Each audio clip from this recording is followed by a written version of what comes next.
오늘날 많은 교회가 서로를 향해 가족 같은 교회가 되자고 말합니다. 그 말에는 따뜻함과 위로가 담겨 있고 서로를 품는 공동체에 대한 바람이 담겨 있습니다. 그러나 그 안에는 우리가 조심해야 할 위험도 함께 있습니다. 교회가 가족 같다는 말이 점점 익숙해질수록 하나님의 말씀보다 관계가 앞설 수 있기 때문입니다. 인간적인 정과 유대감이 중심이 되면 진리가 흐려지고 하나님의 뜻이 가려질 수 있습니다.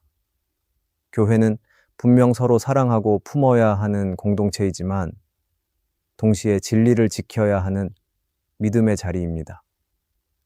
그런데 가족 같은 분위기 속에서는 종종 불편한 이야기를 피하려 하고 바른 말을 하는 사람을 부담스럽게 여기게 됩니다.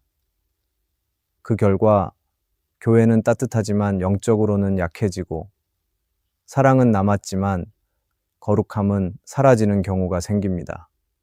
오늘은 가족 같은 교회가 왜 조심해야 하는지, 그리고 그 안에서 어떤 영적인 위험이 생길 수 있는지를 살펴보려 합니다. 첫째, 가족 같은 교회는 잘못을 덮어주며 죄에 침묵할 수 있습니다. 가족 같은 교회라는 말에는 따뜻함이 있습니다. 서로의 아픔을 나누고 어려움을 함께 감당하며 눈물 흘릴 때 곁에 있어주는 사랑이 느껴집니다. 그러나 그 따뜻함이 지나치면 죄에 대한 경각심이 무뎌지고 옳고 그름을 말하는 용기가 사라질 때가 있습니다. 서로를 너무 아끼는 마음 때문에 진리를 말하지 못하고 잘못을 덮어주는 것이 사랑이라고 착각할 수 있습니다. 하지만 성경은 사랑은 악과 함께 기뻐하지 않고 진리와 함께 기뻐한다고 분명히 말합니다. 교회는 따뜻해야 하지만 그 따뜻함이 죄를 감싸는 이유가 되어서는 안 됩니다. 사무엘하 12장에 보면 다윗이 큰 죄를 지었을 때 나단 선지자가 그에게 다가가 죄를 지적하는 장면이 나옵니다. 다윗은 왕이었고 나라의 지도자였습니다. 그의 잘못을 지적하는 것은 목숨을 걸어야 하는 일이었습니다. 그러나 나단은 침묵하지 않았습니다. 그는 사랑하기 때문에 하나님 앞에서 다윗이 다시 서기를 바라며 그 죄를 드러냈습니다. 그 대면의 순간이 다윗에게는 큰 아픔이었지만 결국 그 일로 인해 그는 회개했고 하나님 앞에 다시 회복되었습니다.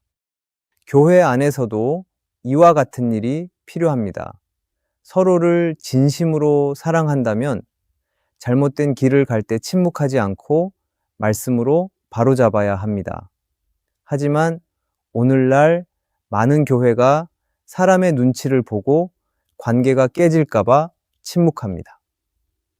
죄에 대해 말하면 정죄하는 사람처럼 보이고 진리를 말하면 차가운 사람으로 오해받습니다.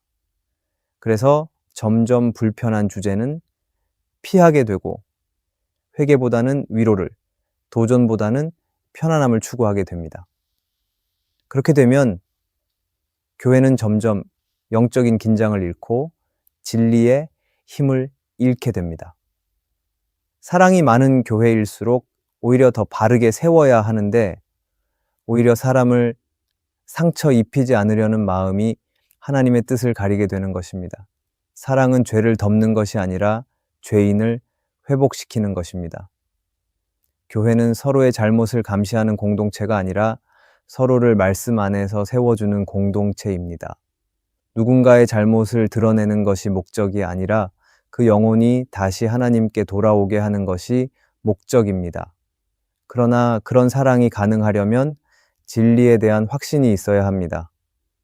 말씀의 기준이 분명하지 않으면 감정이 기준이 되고 결국 옳은 일도 그른 일도 구분하지 못하게 됩니다. 가족 같은 교회가 진짜 가족이 되기 위해서는 진리를 중심에 두어야 합니다. 가정 안에서도 사랑이 진실할수록 바른 말을 합니다. 부모는 자녀가 잘못하면 바로잡습니다. 그것이 사랑이기 때문입니다. 교회도 마찬가지입니다. 사랑하기 때문에 말씀으로 바로잡고 그 영혼이 하나님께 더 가까이 가도록 돕는 것입니다. 그러나 그 일을 위해서는 용기가 필요합니다. 누군가의 마음을 다치게 하지 않으려는 부드러움만으로는 교회가 세워질 수 없습니다. 때로는 눈물 나는 대면이 있어야 하고 회개의 자리를 마련해야 합니다. 하나님은 우리에게 화평을 주시지만 그것은 진리 위의 화평이지 타협 위의 평안이 아닙니다. 교회가 진리 위에 설 때 비로소 그 안에 사랑도 살아납니다. 잘못을 덮는 교회는 겉보기엔 평안하지만 속으로는 병이 자랍니다. 그러나 말씀으로 바로 세우는 교회는 잠시 아플 수 있지만 결국 건강해집니다. 따뜻한 공동체일수록 이 진리를 잊지 말아야 합니다. 서로를 사랑하되 말씀 안에서 사랑해야 합니다. 관계의 평안보다 하나님의 뜻이 앞서야 하고 인간적인 정보다 영적인 회복이 중심이 되어야 합니다. 그럴 때 하나님은 그 교회를 사용하시고 그 사랑 안에서 진짜 가족의 회복이 일어납니다. 둘째, 가족 같은 교회는 모두가 편하지만 아무도 성장하지 않을 수 있습니다. 가족 같은 교회는 처음에는 참 따뜻하고 아름답게 느껴집니다. 함께 식사하며 웃고 어려움을 나누며 서로 위로하고 마치 한 집안처럼 마음을 나누는 분위기 속에서 사람들은 안정감을 느낍니다. 그러나 시간이 지나면 그 편안함이 신앙의 긴장을 약하게 만들 때가 있습니다. 서로를 잘 아니까 굳이 말하지 않아도 통하는 것 같고 불편한 이야기를 꺼내기보다는 분위기를 지키는 것이 더 중요해질 때가 있습니다. 그렇게 관계가 중심이 되면 말씀 앞에서 변화하려는 마음은 점점 줄어들고 교회는 따뜻하지만 깊이 없는 공동체가 되기 쉽습니다. 하나님은 우리가 머물기보다 자라가기를 원하십니다. 에베소서 4장에서 바울은 사랑 안에서 참된 것을 하여 범사에 그리스도에게까지 자라가라고 말합니다. 하나님은 우리가 서로 위로하고 사랑하길 바라시지만 그 사랑이 성장으로 이어지지 않으면 결국 멈춘 사랑이 됩니다. 교회가 가족 같다는 이유로 서로를 불편하게 하지 않으려 하면 말씀의 도전은 사라지고 변화의 기회도 잃게 됩니다. 그렇게 되면 모두가 평안해 보이지만 그 안에는 영적인 정체가 자리하게 됩니다. 예수님은 제자들을 사랑하셨지만 그들을 늘 도전하셨습니다. 믿음이 적을 때는 책망하셨고 두려워할 때는 왜 무서워하느냐고 물으셨습니다. 제자들이 편하길 바라셨다면 그런 말씀을 하지 않으셨을 것입니다.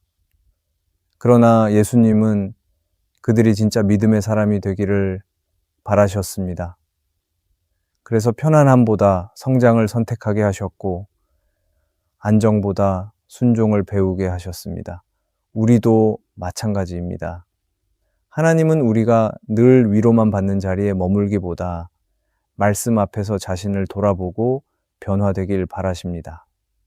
그런데 가족 같은 교회에서는 이런 불편한 도전을 피하기 쉽습니다. 서로에게 상처가 될까봐 진리를 말하지 않고 분위기가 깨질까봐 불편한 주제는 건드리지 않습니다.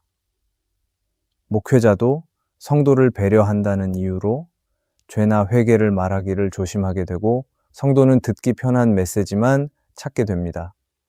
그렇게 되면 교회는 점점 도전보다는 위로를, 변화보다는 안정만을 추구하게 됩니다. 하지만 영적인 성장은 언제나 불편함 속에서 이루어집니다.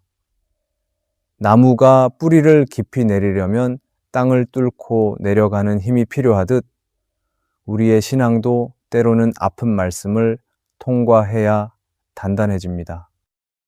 편안함은 달콤하지만 그것이 지속되면 영혼은 나태해집니다. 교회가 서로의 감정을 우선시하면 하나님의 말씀은 점점 뒤로 밀려나고 인간적인 평안이 하나님의 평안인 것처럼 착각하게 됩니다. 그러나 하나님이 주시는 평안은 성장의 열매입니다. 불편한 진리를 듣고도 순종할 때 오는 평안이며 고통의 시간을 지나며 얻게 되는 평안입니다. 그래서 진짜 사랑은 도전이 함께 있는 사랑입니다. 하나님께서도 우리를 그렇게 사랑하셨습니다. 때로는 우리의 안일함을 깨뜨리시고 환경을 흔드셔서라도 우리를 자라게 하십니다. 그것은 우리를 힘들게 하려는 것이 아니라 더 온전하게 만들려는 하나님의 손길입니다. 가정에서도 진짜 사랑은 바른 방향으로 이끄는 것입니다. 부모가 자녀를 사랑하기 때문에 때로는 꾸짖고 고쳐야 할 부분을 말해줍니다. 그 과정은 불편하지만 그 안에는 성장의 열매가 있습니다. 교회도 마찬가지입니다. 진짜 가족 같은 교회는 서로를 편하게만 두지 않습니다. 서로가 하나님 안에서 더 성숙해지도록 돕습니다. 때로는 마음이 아프더라도 말씀으로 바로 세워주는 것이 사랑입니다. 하나님은 우리가 단순히 따뜻한 공동체로 머무르기를 원하지 않으십니다. 따뜻함 안에서도 진리의 불이 꺼지지 않아야 하며 위로 속에서도 말씀의 도전이 살아있어야 합니다. 그렇게 될 때 교회는 비로소 편안함을 넘어 성장하는 공동체가 됩니다. 가족 같은 교회는 따뜻해야 하지만 동시에 말씀 앞에서 깨어있는 교회여야 합니다. 서로를 사랑하지만 그 사랑이 말씀의 방향으로 나아가게 될 때 교회는 건강해지고 하나님의 뜻 안에서 성숙한 공동체로 세워질 것입니다. 셋째, 가족 같은 교회는 교회다움을 잃고 동호회처럼 변할 수 있습니다. 교회는 세상 어느 모임과도 달라야 합니다. 세상에는 다양한 공동체가 있지만 교회는 그리스도의 피로 세워진 영적인 가족입니다. 그러나 교회가 점점 인간적인 관계에만 집중하고 함께하는 즐거움만을 추구하기 시작하면 신앙 공동체로서의 정체성을 잃고 세상 모임과 다를 바 없는 동호회로 변해버릴 수 있습니다. 처음에는 서로를 아끼고 도와주며 좋은 분위기를 만드는 것이 나쁘지 않지만 점점 예배보다 교제의 중심이 옮겨가고 하나님보다 사람을 더 의식하게 될 때 교회의 본질이 흔들리기 시작합니다. 하나님께서는 교회를 그리스도의 몸이라 부르셨습니다. 몸은 머리이신 그리스도께 연결될 때만 건강하게 움직일 수 있습니다. 그런데 교회가 사람 중심이 되면 머리이신 예수님보다 손과 발이 주인이 되어버립니다. 누가 더 친한가? 누가 더 중심에 서 있는가? 누가 더 오래 다녔는가? 같은 기준이 교회 안에 세우며들면 그곳에는 영적 권위보다 인간적인 서열이 생깁니다. 그렇게 되면 교회는 점점 동호회처럼 변하게 됩니다.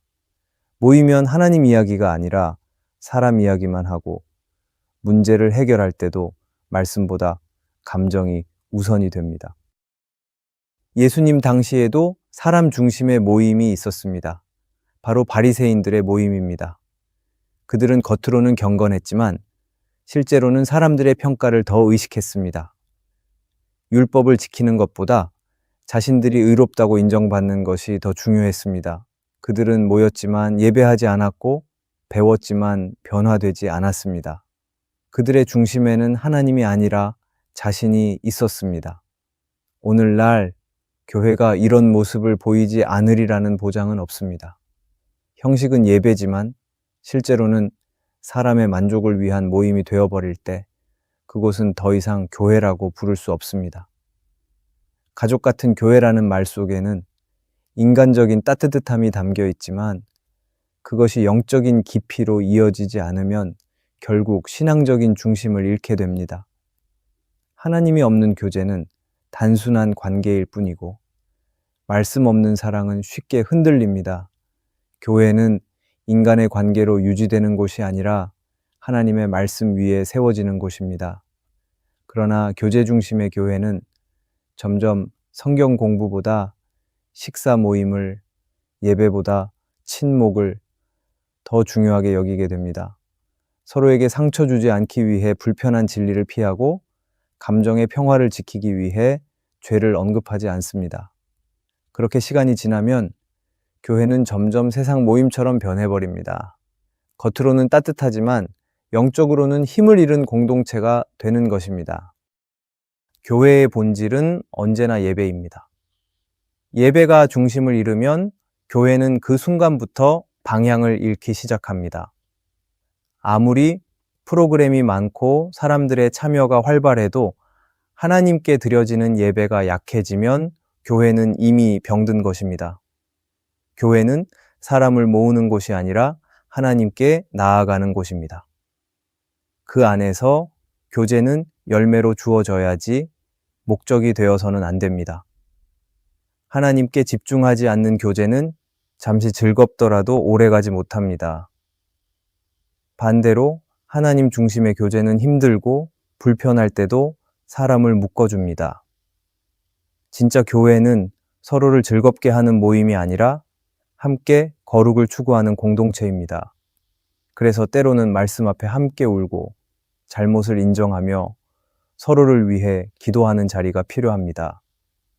그런 시간이 교회를 교회답게 세웁니다. 하나님께서는 우리에게 따뜻한 사랑만을 주신 것이 아니라 거룩한 사랑을 주셨습니다. 거룩한 사랑은 감정이 아니라 방향을 세웁니다. 그것은 편안함보다 성숙을, 즐거움보다 순종을 추구하게 만듭니다. 가족 같은 교회가 진짜 가족이 되려면 반드시 하나님 중심의 질서가 있어야 합니다. 인간적인 친밀함이 신앙의 중심을 대체하면 교회는 세상의 모임보다 조금 따뜻한 수준에 머물 뿐입니다. 그러나 교제보다 예배가 우선이고 관계보다 말씀이 기준이 될 때 그 교회는 비로소 하나님의 임재가 머무는 곳이 됩니다. 하나님이 기뻐하시는 교회는 사람의 기분이 아니라 하나님의 뜻에 따라 움직이는 공동체입니다. 그러므로 교회가 가족 같을수록 더욱 예배와 진리 중심으로 나아가야 합니다. 그래야 인간의 정이 아니라 하나님의 사랑이 그 교회를 붙잡게 됩니다. 그렇게 세워질 때 교회는 단순한 모임이 아니라 하나님의 나라를 드러내는 거룩한 공동체가 될 것입니다. 넷째, 가족 같은 교회는 결국 우리끼리의 울타기로 변할 수 있습니다. 가족 같은 교회는 처음에는 참 따뜻하고 포근합니다. 처음 오는 사람도 환영하고 서로의 이름을 기억해주며 마치 오래된 친구처럼 다정하게 대해주는 그 분위기 속에서 많은 이들이 위로를 받습니다. 그러나 시간이 지나면 그 안에 친밀함이 점점 닫힌 울타리로 바뀌는 경우가 있습니다. 처음에는 사랑이었지만 나중에는 배타적인 안전지대가 되어버리는 것입니다. 서로가 익숙한 관계 속에서 안정감을 느끼지만 동시에 외부의 사람이나 새로운 시도를 경계하기 시작합니다. 그렇게 되면 교회는 복음을 전하는 공동체가 아니라 내부의 평화를 지키는 모임으로 변해버립니다. 하나님께서 교회를 세우신 이유는 세상 속에서 복음을 드러내기 위함입니다. 예수님은 제자들에게 너희는 세상의 빛이라 말씀하셨습니다. 빛은 어둠 속에서 드러나야 합니다.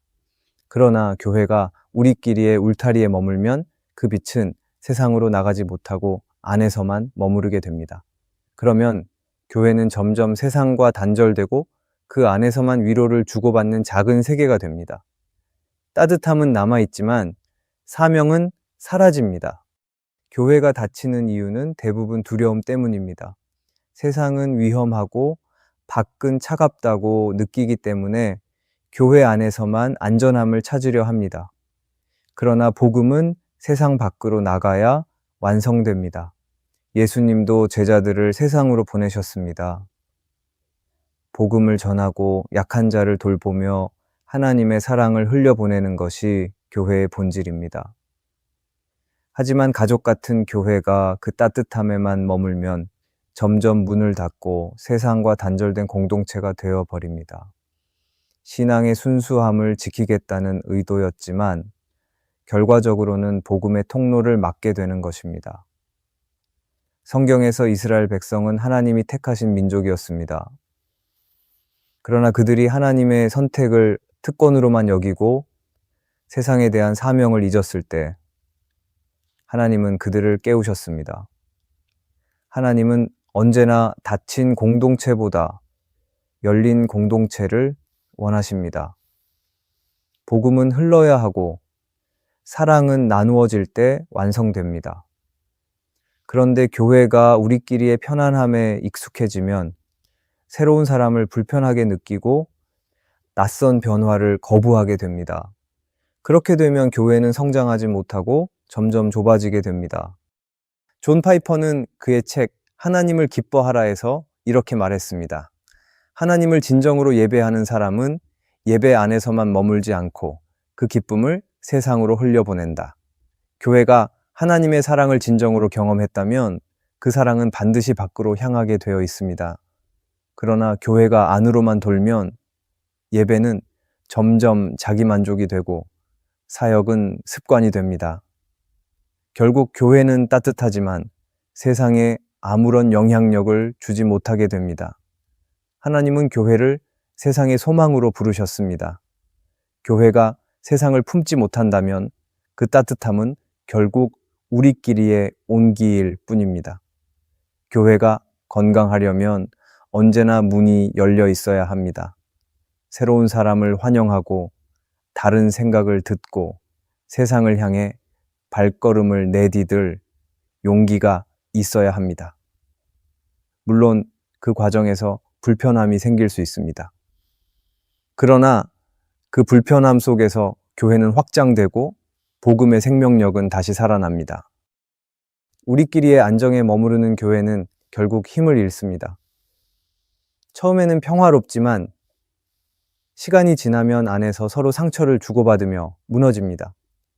왜냐하면 복음은 나눌 때 살아있는 것이지 간직할 때 머물러 있기 때문입니다. 교회가 살아있으려면 복음의 방향이 언제나 밖을 향해야 합니다. 가족 같은 교회가 진짜 하나님의 가족이 되기 위해서는 서로의 손을 잡고 세상 속으로 나아가야 합니다. 교회의 따뜻함은 세상을 위한 에너지여야 합니다. 안으로만 돌지 않고 밖으로 나아갈 때 그 교회는 하나님의 마음을 품은 공동체로 성장하게 됩니다. 하나님은 오늘도 그런 교회를 통해 세상을 새롭게 하십니다. 그러므로 우리는 교회의 울타리를 조금 더 넓히고 하나님의 사랑을 세상 속에 흘려보내야 합니다. 그것이 가족 같은 교회가 진짜 하나님의 가족으로 살아가는 길입니다. 오늘의 말씀이 은혜가 되셨다면 댓글에 아멘이라고 적어주시면 감사하겠습니다. 여러분들이 남겨주시는 댓글은 정말 큰 힘이 됩니다. 그리고 여러분들이 눌러주시는 좋아요와 구독도 큰 힘이 됩니다. 오늘도 함께 해주셔서 감사합니다. 기도하겠습니다. 하나님, 오늘도 우리를 말씀 앞에 세워주시니 감사합니다. 때로는 편안함에 머물고 싶을 때가 많지만 주님께서 원하시는 것은 안정보다 거룩임을 깨닫습니다. 우리 교회가 사람의 정에 머물지 않고 하나님의 뜻을 따라 움직이는 공동체가 되게 하옵소서. 세상 속에서도 복음을 담대히 전하며 사랑을 나누는 교회가 되게 하옵소서. 주님 안에서 자라가며 오늘도 주의 뜻 안에서 한 걸음 더 나아가는 우리가 되게 하옵소서. 예수님의 이름으로 기도합니다. 아멘.